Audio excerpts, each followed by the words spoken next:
And the Oscar goes to... Roberto!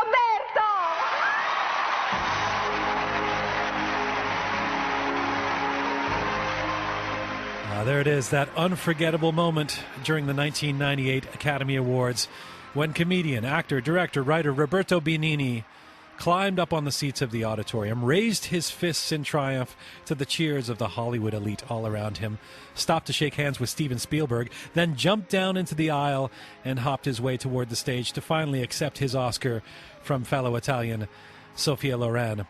Benigni's exuberance that night mirrors his own approach to comedy. Audacious, spontaneous, shamelessly mugging for the camera, and why not? He won 3 Oscars that night for his Life is Beautiful, a movie in which he starred as well as co-wrote and directed. It went on to earn well over $200 million at the box office, and the Oscar win certainly brought Roberto Benigni to greater attention, but he was already a known quantity to fans of 80s and 90s American art house cinema for his colorful acting turns in films by American director Jim Jarmusch, such as Night on Earth, Coffee and Cigarettes, and one of my all-time favorite films, Down by Law in 1986.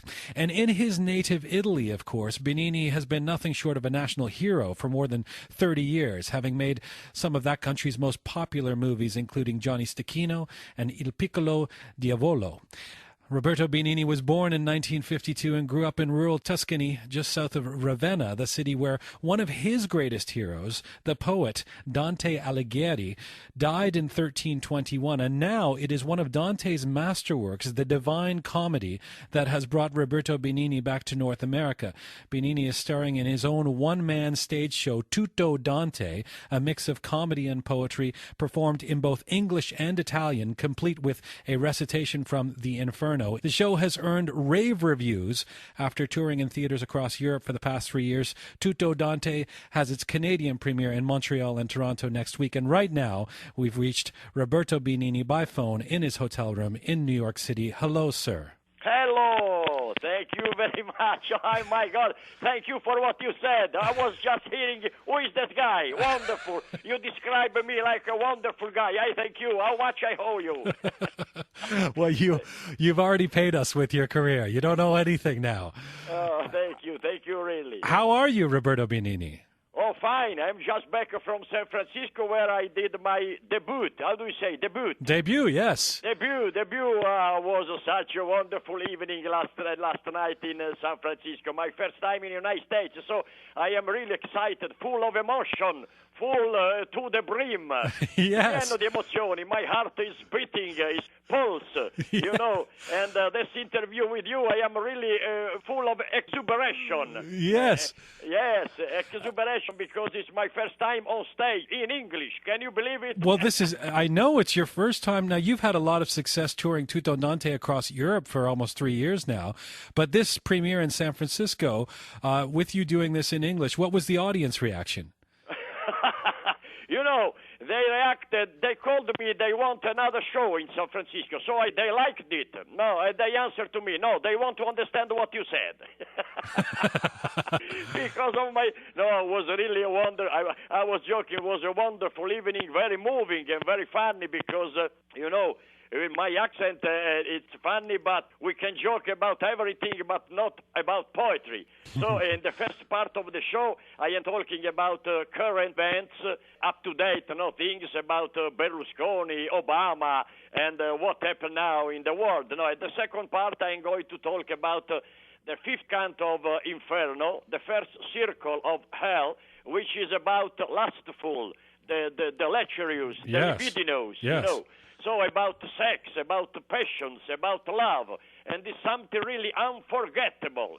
The beauty, it's unreachable, incredible. Did you have any, Roberto, did you have any concerns about performing in English in front of a North American audience, live? Oh, yes, but, you know, Dante wrote such a bold and daring work. I have been told, but you crazy, your English is incomprehensible, and I know this. And Dante invented a new language, and I am going to invent a new language too. It's a proof of love. No, I couldn't help myself. I want to go here and there. They called me from the United States. You have to come and to do your show here. How can I possibly do a show in English with this accent? No.